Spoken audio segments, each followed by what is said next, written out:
Hey guys, we have a huge Guzman and Gomez giveaway for you if you can pick the WBC rosters. There's so many different ways to win, and I'm going to run you through them right now.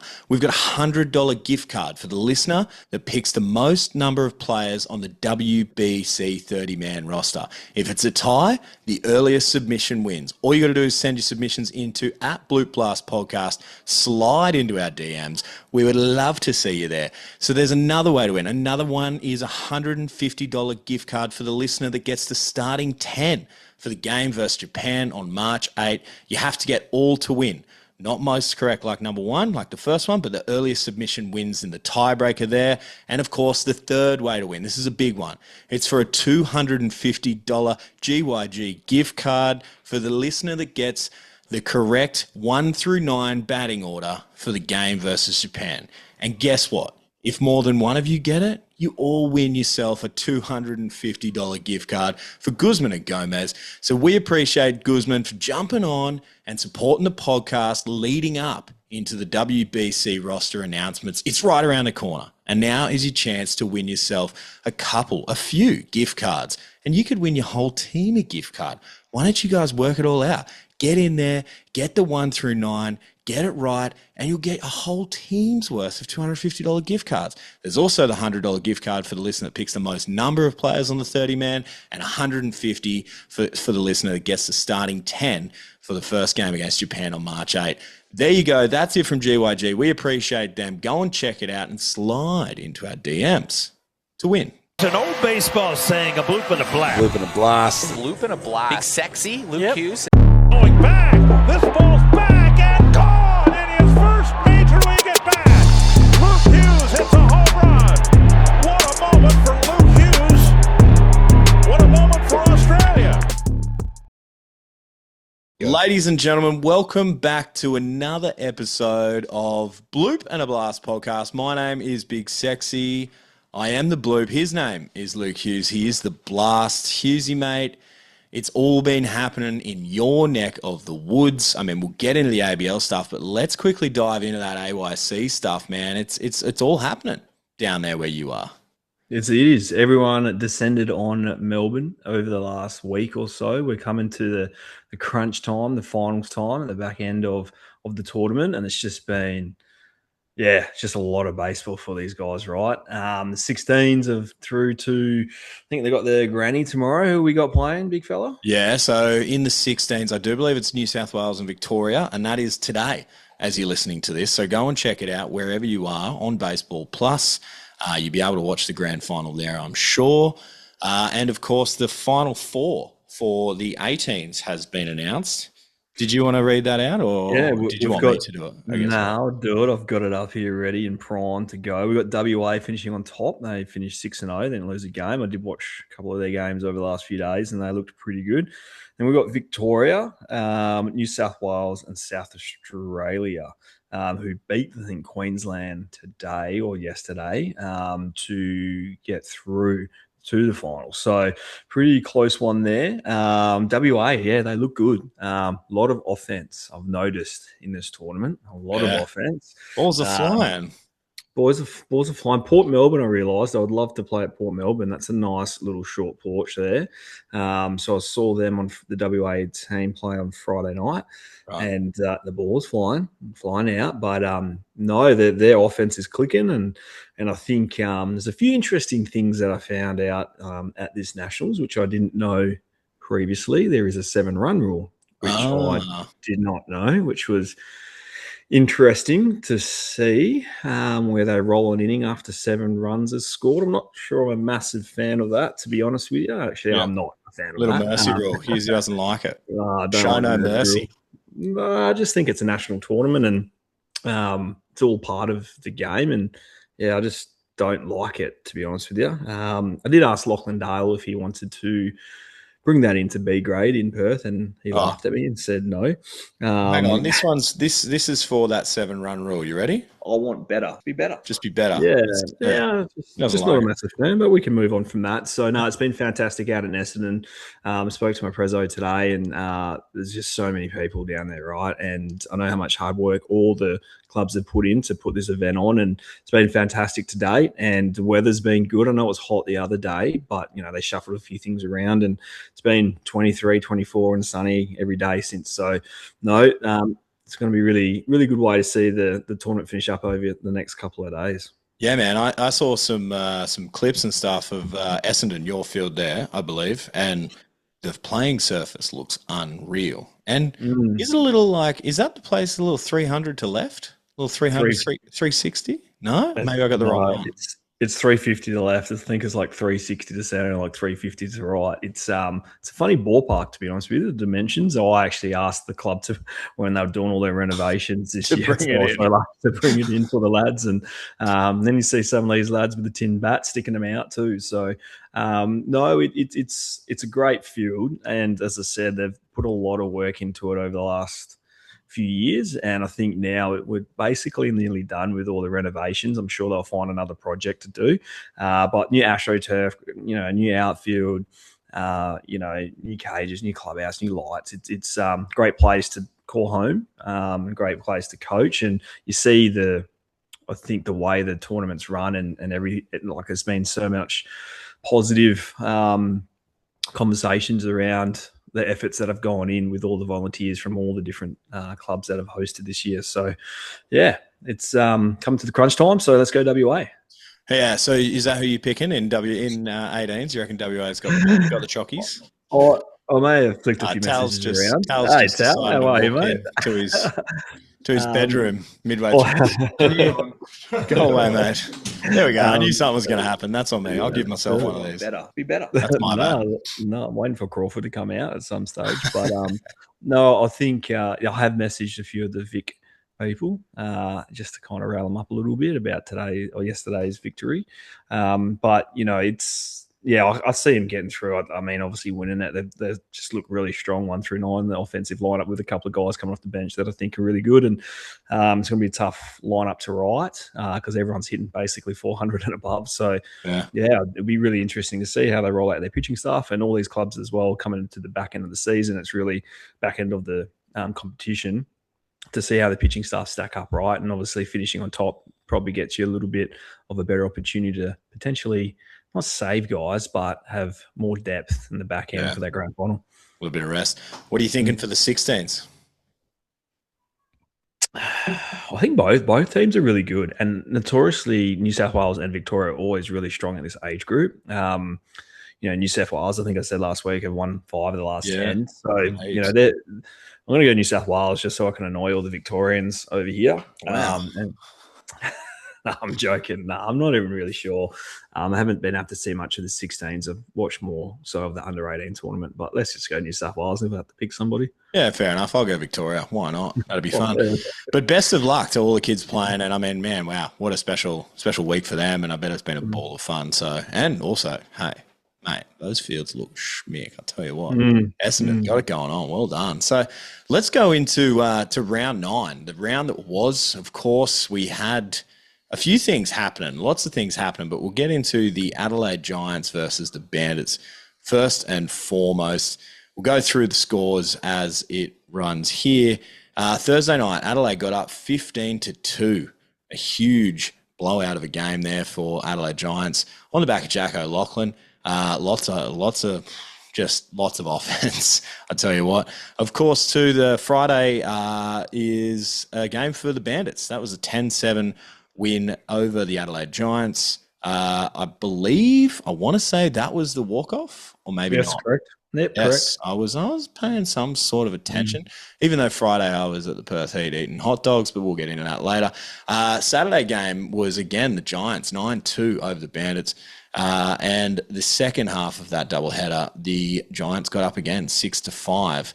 So the Adelaide Giants have sort of kept themselves right in this thing, and not just right in this thing. The reality is they've only got 2 wins. They're 2 wins away from clinching, but we'll get into that. And of course, over on the other side of the country, it was over here in Perth. The Thursday night, Sydney Blue Sox got up 9-6 over the Perth Heat. Cooper Vasilakis, he threw in that one as well. The Friday night, Perth Heat, they got up. I was there for it, 4-3 over the Sydney Blue Sox. Moving on to the Saturday, though, it was all Sydney, unfortunately, 3-0 in the first game and 7-1 in the second game of that doubleheader. So here we are, coming into the final round. You've got Perth, you've got Adelaide, you've got 5 games down south. Anything can happen. We know for a fact that Adelaide only have to win 2 games, and they're through. Perth, on the other hand, they have a tougher road to the finals. They have to win 4 of 5.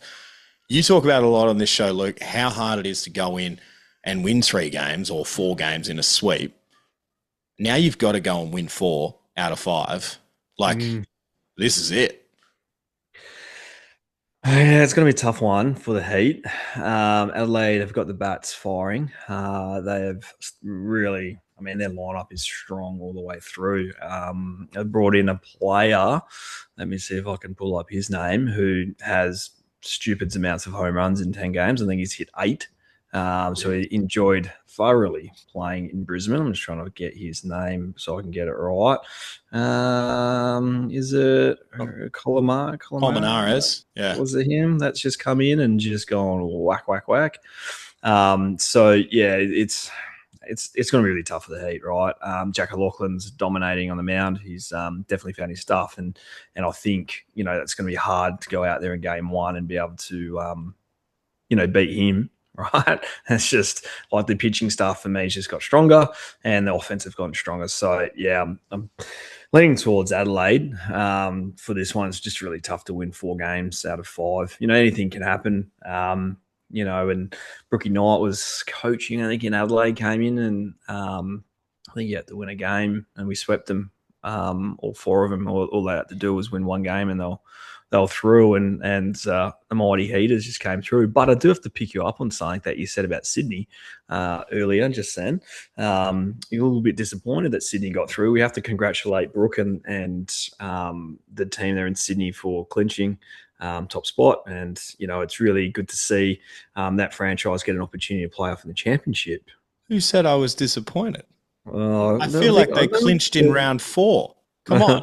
There was a word that you used, and I will go back and listen to it, and I'll flag it with you later on. All right. Well, I apologize. I didn't mean show. I have doubled down on my Heat fandom though, so I'm no longer really like partial anymore, and that's okay. I know who I am. This is where I am right now. I go to a lot of Heat games, and watching Sydney. I do love Brooke. Don't get me wrong, great guy. Watching Sydney beat your team, I've said it before. It's like death by 1,000 paper cuts. It's hard, man. And they're such a good team. That's the problem, right? That's the problem when they're not, when they're playing your team. The pitching's really, really good.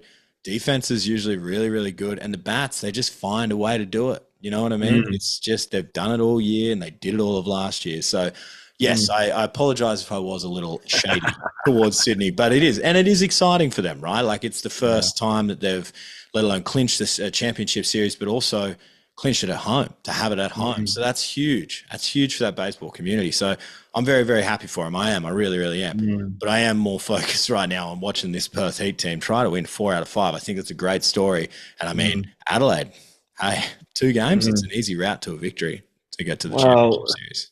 Is it? They know what they got to do, and Perth know what they got to do. And, Perth was sitting back going, hey, look, who cares? Let's just go out there and play the game and try to grind them down. But from game 1, they have to go after it and throw all throw everybody. They can't afford to lose a game, right? And it's a finals atmosphere for them. They know it.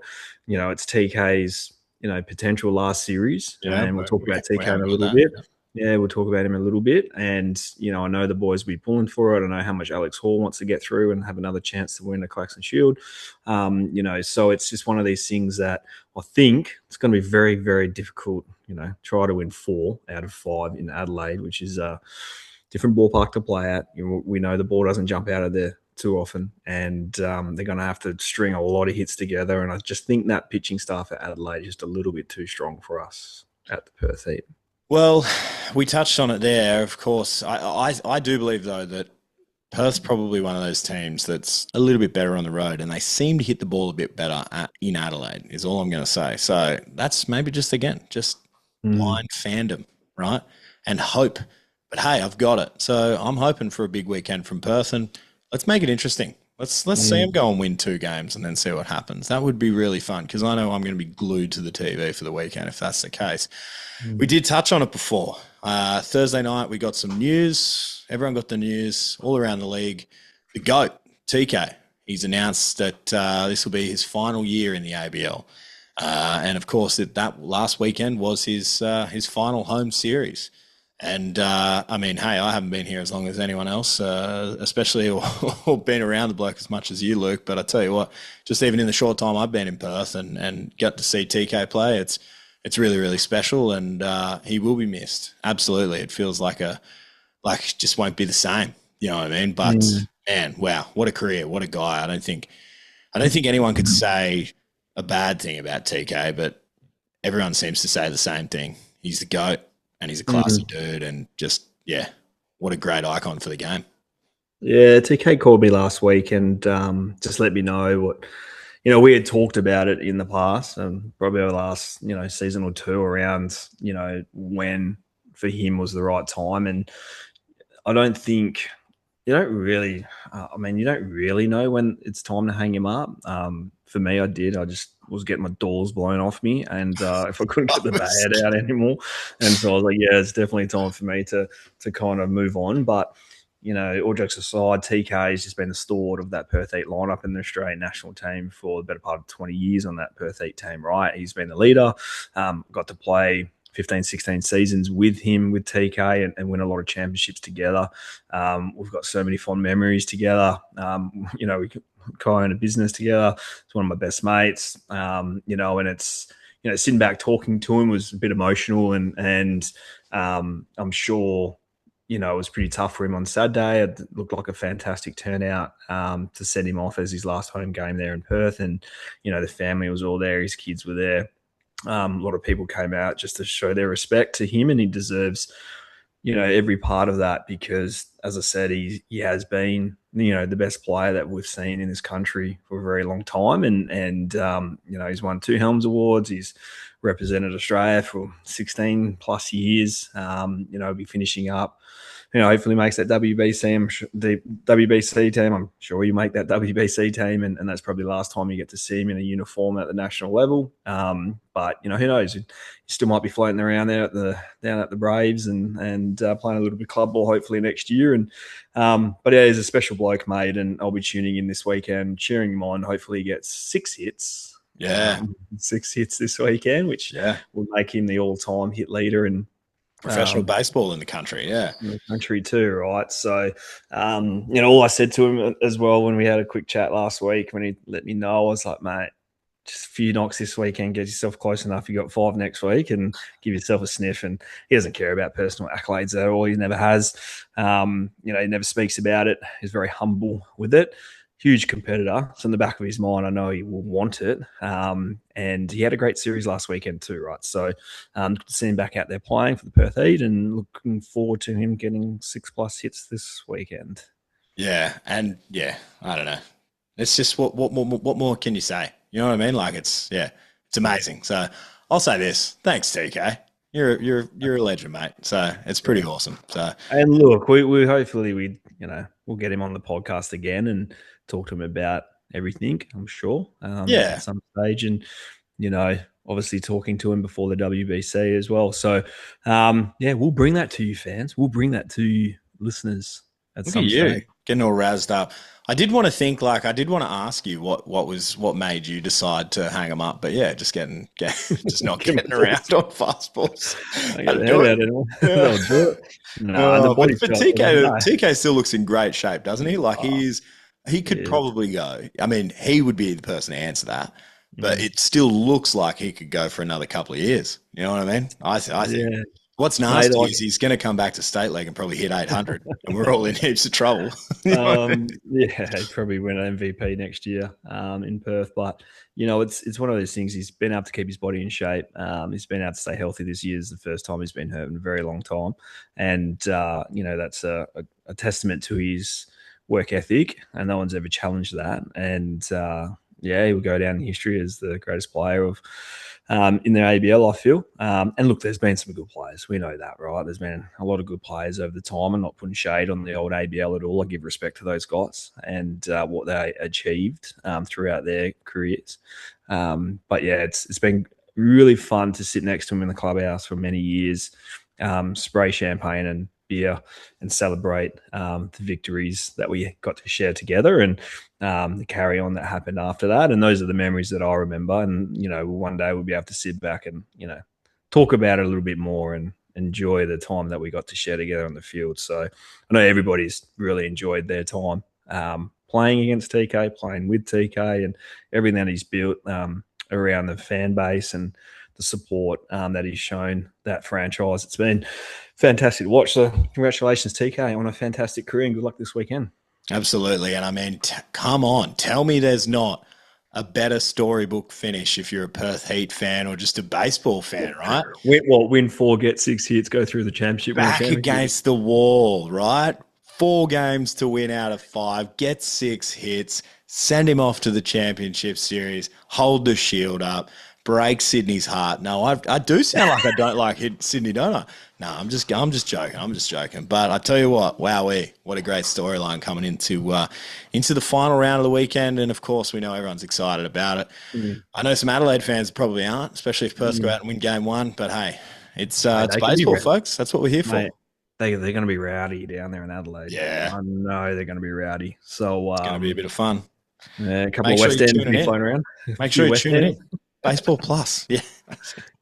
All right, let's move on. Let's go into I've got a question for you, and I think you're a little bit prepared for it. But give me an idea. You told me you reckon you've got like a few guys that could win the Helms Award this year. Talk me through it. All right, so I think there's like 4. I think 4 players can win the Helms Award this year. All right. Like very similar stats. Everyone's got very similar stats. All right. So my first in no order is Nick Ward. Nick Ward's just come into the ABL last few years and just raked and always has raked. All right. So he's in 338, driven in 22. He's got 11 extra base hits. Right. So, a big weekend out of him, could put him forward to be able to win it. The next one I've got Eric Radicek. All right. Similar stat, 11 doubles, 7 homers, so a few extra base hits. Is in 333, right, with 24 stakes. So he can easily win it. Perko, right, he's 8 doubles, 10 bombs, maybe just a couple of cheapies there in Brizzy, but stats are stats. He's got 26 RBIs and hit 331. Don't discredit the good name of Perko, all right? No. And then there's Devin Saltibun, right, who's hitting 14 doubles and has 5 home runs with 28 RBIs and hitting 336. So they're my 4 that I think that can win the Helms Award. And maybe someone goes out this weekend and just goes off and maybe separates themselves a little bit. But those 4 guys, very similar stats, very similar RBIs. I think for me, if I had to pick one, which is really quite difficult, I mean, is it Devin Saltibun? You know what I mean? Like 19 extra base hit, 28 RBIs, 336? Or is it Robbie Perko with 8 doubles, 10 homers, and 26 RBIs and 331. I mean, like it's close. No one's really stolen a lot of bases this year. Devin Saltibun, I think, is leading the league at 9. So he's got that on his side too. So I think if one of those guys goes off this weekend, they'll win it. Okay. I mean, OPS. You wanted to talk about OPS, right? Perko leads them all. Yeah. There's that. I like OPS. I do like that as a stat. So yeah. There you go. He's the only one. He's the only one. Only one in the thousands. Yeah. Just an idea. That's my Helms Award. Okay. Pitching is just the 2 Sydney lads, to be honest with you. It's a 2-horse race. I think so. Right? I think it's just Barasa. Yeah, 4-0 with the 196 for Ferreira. Give it to Gary Grosjean. Just And give then- it to him. Just then you give it got- to the bloke. And then you got Landon at a 2-5-2 with a 2-5-1, right? So I think it's Ben Ferreira, to be honest with you. Who do you think? Here's a question without notice. Who's taken Rookie of the Year for you? No idea. Okay. No idea on that one. That's probably one I'll get back to and do a bit of homework for next week and really find out who actually qualifies for a rookie. That's probably something I need to do. Hey, those listeners, throw some names at us to look deep into. And it's not an import. Imports don't classify as rookies, all right? So don't come at me with the imports. It's got to be an Aussie. Okay. I'm going to throw one out there without any research, and I was purely throwing this out the other night. I was watching. Mm-hmm. Yeah. What about a little bit of Caden Nicoletto? Just throwing it out there. Yeah. Has he played enough? I don't know. I'd have to look it up. But let us know who you guys think. At Bloop Blast Podcast, slide into the DMs. Let us know. Send us a little message. You know, Luke's doing a little bit of homework right now, but I am. I'm trying to find Caden. I can't find him. There we are. Yeah. I mean, why not? He's hitting 292. I mean, the numbers, I haven't looked at numbers. I'm looking at numbers now. I'm just saying, like, watching a lot of the games, he seems to be coming through in pretty big spots, is what I would say. A bit more of an impact rather than if I'm not really sure what the numbers are going to tell me. He had a bit of a tough time there, and he's made some adjustments, and he's turned it around. Yeah, and the last few weeks have been really, really good too. So great to see a young fella come in back from college and sliding in and getting an opportunity to play and play well too, and force his way onto that lineup more regularly, right? Yeah. So it's great to see. So yeah, he's looking at these names. He's probably the guy, to be honest with you. If anyone else has got people, shoot them through, please. Let us know. Also, you might have heard, guys, but we have a huge GYG giveaway for some gift cards. Thanks to Guzman and Gomez. They've jumped on board with the podcast, and that is going to end this Friday. And guess what? I'm going to give you a couple of hours or a few hours, depending on where you are. It's wild that I just get to decide all of the rules on this, Luke, but I'm going to close this competition this Friday night at midnight, and that's Australian Western Standard Time. That's right. You've got until 2 a.m. if you're in Queensland or 3 a.m. if you're in New South Wales. No one cares about Victoria and or South Australian time zones, but you'll work it out. You got till 12 a.m. on this Friday, the 16th, to get your submissions in, right? Let us know at Bloop Blast Podcast, and I'm going to run them through again for you. First of all, you can win yourself a $100 gift card for the listener that picks the most number of players on the WBC 30-man roster. If there's a tie, right, the earliest submission wins. So get your entries in. We've already got a fair few guys have slid into the DMs. Doesn't sound right saying it, but we're saying it. And the second way you can win is a $150 gift card for the listener that gets the starting 10 for the game versus Japan on March 8. You have to get them all to win, not most, like number one, all right? Got to get them all. And the earliest submission will win again with the tiebreaker there. And the third way that you can win yourself a gift card from Guzman at Gomez is a $250 gift card for the listener that gets the correct 1 through 9 batting order for the game versus Japan. If more than one get it, you all get it. All right? So get your mates together, get the whiteboard out, work it out, right? Do it. Get it done and get yourselves, all of yours, $250 gift card for Guzman and Gomez. GYG jumping on ahead of the WBC roster. You all right, Luke? Having a little coffee, okay, mate? Just a quick little sneeze there. Yeah, a little sneeze from Luke, yeah. But go and check it out. We appreciate GYG for jumping on. Mate, I'll tell you what, I was pretty second best yesterday. I went and visited some Guzman, and I went and had it. It was unreal, not going to lie. It was amazing. So go and check it out. GYG jumping on, supporting us, and hey, giving you guys something back for listening to the show. We appreciate it. All in preparation ahead of the big WBC roster announcement. We are pretty excited to hear. Have you had one of their brekkie wraps? I have, yeah. I've had the breakfast bread. They don't call me Big Sexy for nothing, brother. You think I haven't tried GYG breakfast? Come on, let's go. God. How good are they? Hey, mate, you get the spicy with the chorizo. Oh, goodness gracious. Let's go. Yeah, man. Went through a little crazy at work, and the boys were like, "Oh, let's go get one." And it was like daily there for a bit. It's dangerous, bro. It's dangerous. You got to watch that shit. But that's all right. Hey, we appreciate GYG for jumping on. Go and check it out and slide into the DMs. That is going to close. I can't tell you guys this enough, right? Closes midnight, WA time. Slide into the DMs. It's going to close on the 16th at midnight, WA time, at Bloop Last Podcast. Send all of that through. I'm going to do a post about it as well. So there you go. Pretty exciting. Done. That's it.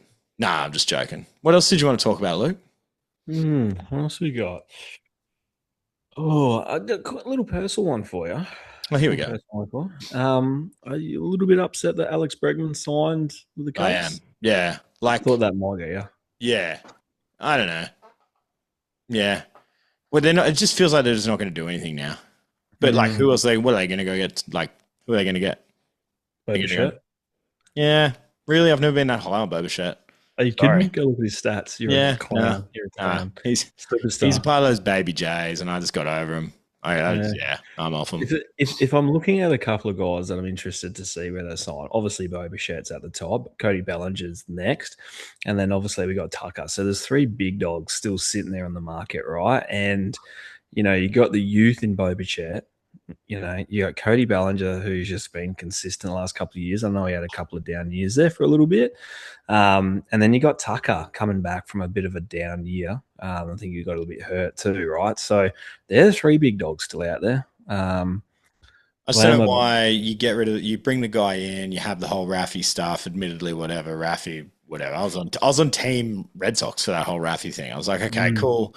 He didn't want to be a team guy, get rid of him. That's fine, right? And now we've then got rid of the guy that started all of that also raked at our ballpark, that was like, whatever. I don't know. Like, he's pretty good. He's proved it. He had a pretty good year. Yeah, he got injured, but like, what are you going to do then? Where are you going to spend that money? They're probably not going to spend the money. That's my issue. Yeah, it's interesting. It's been pretty slow this side of Christmas, right? And not many players have been signed. And it was an interesting one to see Alex Bregman see him go to the Cubs. I wasn't expecting that. I just surely thought Boston was going to get it done, but it'd also be nasty there, right? Yeah, he'd be nasty. Really? Yeah, it's a pretty good lineup now, and but there's a lot of deferred money that sounded like, and I know. Yeah, it's just the thing, isn't it? So I'm not sure if he was really interested in doing that. And they said decades in the article. So, I get it. It's always good to have some money coming into you for the next 20 years. But, yeah, sometimes you just want it in your pocket and you skyrocket now. The other interesting thing that I noticed on the weekend, talking about the K-Zone, I did watch, a game with the Heat. And, it's good to see it. Like, it seemed a bit off, I do have to say. It just seemed a bit off. And I'm not sure if it has been calibrated perfectly. It just seemed the strike zone was a bit high. It just looked a bit off with the way the catchers were receiving the balls and where it was showing up too. So I don't really want to see it, to be honest with you. And I was sitting back watching the other night, and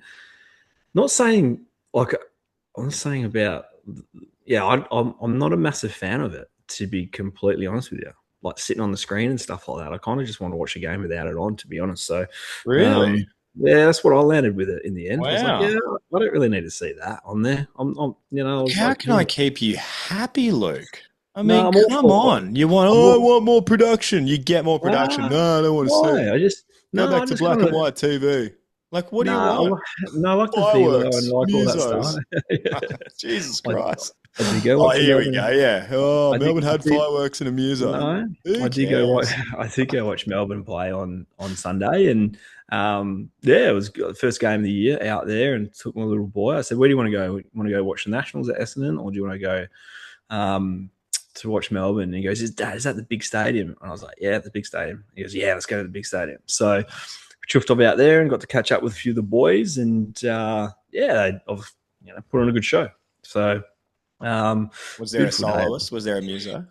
They had a wrestling event the day before. I saw that. Big Lloydie got on there and won himself $5K. Did the Praymanis around, and it was good to see. So I was kind of hoping my boy picked Essendon because I wanted to go watch the WA play. And then he said no, so I was like, all right, let's chuff off tail toner. And it was good to catch up with a few of the boys, and ran into Dale and had a chat to him about his upcoming KBO stint, and it was really good to have a chat to him. Obviously caught up with Whitey and Kimmy and Belbin and Bodge and and saw Justin out there, Hubes running the show. So no, it was really good to catch up with the boys. Yeah, that's awesome. That's really good. Well, there you go. That's it. Hughesy, who are you thinking? You're going to go Adelaide in this Adelaide v Perth 5-game bonanza. I'm, of course, going to go Perth. Do we even need to do a pick for Sydney versus Brisbane? Sorry, does it matter? I just don't think it does. Should we just quickly check my tab to see if Tab's taken my money yet? Ooh, yeah. So now we can tell everyone that Hughesy had a little wager on the Brisbane Bandits. It wasn't a lot, but unfortunately, it's time to go. They haven't taken my money yet. Still pending. Still a chance. You just don't know. Hey, this time last year, I'm pretty sure Jimbo wasn't a chance of getting into the finals, and he did. So, hey, just wait up a sec. You just never know. If anyone can whip it home in the last week with no chance, it's Jim Bennett. All right. So I still love you, Jimbo. I don't know how, but I don't know how it's going to work, but you'll get there. You'll work it out. Little update. Australia paying $101 for the WBC, and USA $220 and Japan $450. Interesting. Okay. I think I had a little multi-wager at some point. I'd have to check. I'm pretty sure I did put it on. I do believe I went for Japan, though, because I think I saw $4 odds. Yeah, $4.50. That's pretty good. It's not bad. Take it. Yeah. Like that. Well, hey, that's it for this week. We're going to come back next week, and we're going to have so much more for you because it's going to be leading in to the championship series. It's all going to be happening. And, of course, we're going to have to announce or hopefully announce the winners of our GYG competition. So we appreciate you guys so much for watching, for listening, wherever you do. If you haven't already, go and check it out at Bloop Blast Podcast on Instagram, on Facebook, of course, at Bloop Blast Podcast over on YouTube. We have that there. If you're not listening on YouTube, hey, go and check it out. Go and follow us. Go and subscribe. It helps. Like the video. We appreciate you so much. Luke, is there anything else? You look like you got something. You kind of can't announce the winners. I know, until the team comes out. I figured that, yeah. And then until the game. So I want better. Be better. So I just call you out on that one, mate. It's fair enough. Hey, I wouldn't want it any other way. But I'll announce some people that I think are looking pretty good. How about that? Okay. Is that collusion? Can't do that. It's a pretty serious thing. Yeah. Anyways, that's it from me. Luke's just going to throw barbs at me. Everyone be better. It's on me. There's only one way to finish this podcast, and we love it. Here we go. Take care. Go get him, Heat. Go get him, TK. Let's get it done. Adios, muchachos. See ya. It's an old baseball saying, a bloop and a blast. Bloop and a blast. Big Sexy, Luke Hughes. Going back. This ball's